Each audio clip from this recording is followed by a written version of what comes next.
फिरौन और उसकी दासी। हजरत मोहम्मद सल्लल्लाहु अलैहि वसल्लम जब शब-ए मेराज में बैतुल मुकद्दस की तरफ जा रहे थे तो मिस्र के पास एक जगह से गुजरे। वहाँ उन्हें एक बेहतरीन और बेहद खुशनुमा खुशबू महसूस हुई। आपने हजरत जिब्राइल अलैहिस्सलाम से पूछा, यह खुशबू कैसी है?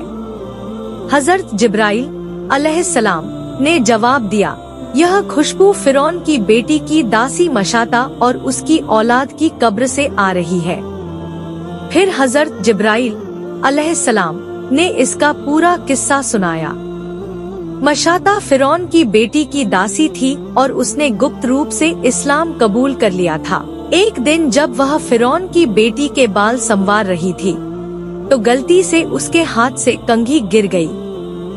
जब वह कंघी उठाने लगी तो उसकी जुबान से अचानक बिस्मिल्लाह अल्लाह के नाम से निकल गया। यह सुनकर फिरौन की बेटी ने हैरानी से पूछा, तूने आज एक अजीब बात कही। क्या मेरा बाप फिरौन ही तेरा रब ईश्वर नहीं है? फिर तूने यह किसका नाम लिया? मशाता ने जवाब दिया, फिरौन रब नहीं है, बल्कि रब वह अल्लाह है जो मुझे, तुझे और खुद फिरौन को भी रोजी देता है।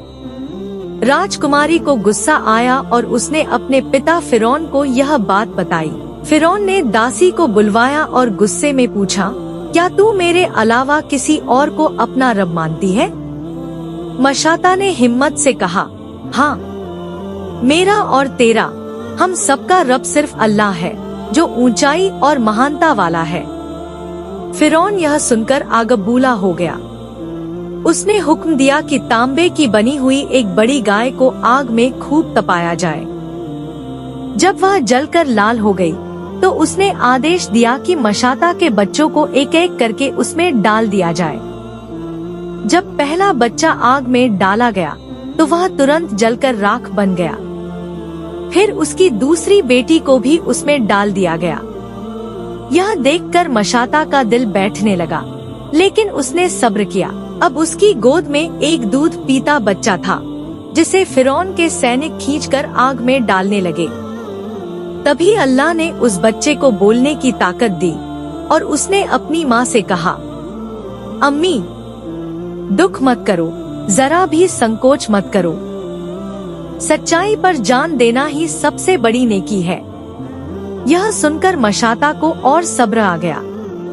आखिरकार उसके इस छोटे बच्चे को भी आग में डाल दिया गया और फिर खुद मशाता को भी उसी आग में डालकर शहीद कर दिया गया।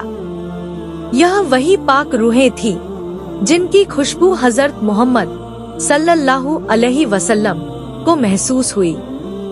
यह महक मशाता के जन्नती महल से आ रही थी। सुभान अल्लाह।